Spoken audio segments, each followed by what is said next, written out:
ജർമ്മനിയിൽ വന്നപ്പോൾ ഞാൻ ബ്രെഡ് കഴിച്ച് ജീവിക്കേണ്ടി വരും എന്നായിരുന്നു വിചാരിച്ചേ. പക്ഷേ അല്ല ഗൈസ്, നമ്മുടെ നാട്ടിൽ ഒതൻറ്റിക് ടേസ്റ്റ് കിട്ടുന്ന ഒരുപാട് ഇന്ത്യൻ റെസ്റ്റോറൻറ്റ്സ് ഉണ്ട് കേട്ടോ ബേർലിനിൽ. അതിലൊരെണ്ണമാണ് മിസ്റ്റർ ചായ്വാല. സോ ഞാൻ ഫസ്റ്റ് അവിടെ പോയ സമയത്ത് ഞാൻ ഡ്രിങ്ക്സ് ഓർഡർ ചെയ്തു. ഓറഞ്ച് ജ്യൂസും ലൈം സോഡയായിരുന്നു ഓർഡർ ചെയ്തിട്ടുണ്ടായിരുന്നത്.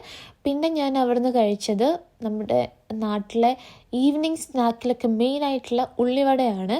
പിന്നെ അതേപോലെ പൂരി ബാജി കഴിച്ചു, ചിക്കൻ 65 വാങ്ങിച്ചിട്ടുണ്ടായിരുന്നു. പിന്നെ എൻ്റെ മോസ്റ്റ് ഫേവറേറ്റ് ആയിട്ടുള്ള തലശ്ശേരി ദം ബിരിയാണി ആയിരുന്നു കേട്ടോ കഴിച്ചത്. എല്ലാം അടിപൊളി ടേസ്റ്റ് ആയിരുന്നു കേട്ടോ. എനിക്ക് ഇവിടെ വന്നതിന് ശേഷം ഞാൻ പുറത്തുനിന്ന് ബിരിയാണി കഴിച്ചതിൽ എനിക്ക് നമ്മുടെ നാട്ടിലെ ടേസ്റ്റ് കിട്ടിയത് ഇവിടുന്ന് കഴിച്ച സമയത്തായിരുന്നു. അതുപോലെ ഉള്ളിവട ഭയങ്കര ക്രിസ്പി ആയിരുന്നു. പൂരി ബാജി ആയിക്കോട്ടെ നമ്മുടെ വീട്ടിൽ നിന്ന് കിട്ടുന്നൊരു ടേസ്റ്റ് ആയിരുന്നു. സോ നിങ്ങൾക്ക് ഒരു തവണയെങ്കിലും പോയിട്ടൊന്ന് ഫുഡ് ട്രൈ ചെയ്യാൻ പറ്റിയൊരു സ്പോട്ടാണിത്. സോ ഞാൻ ഫുഡ് എൻജോയ് ചെയ്യട്ടെ.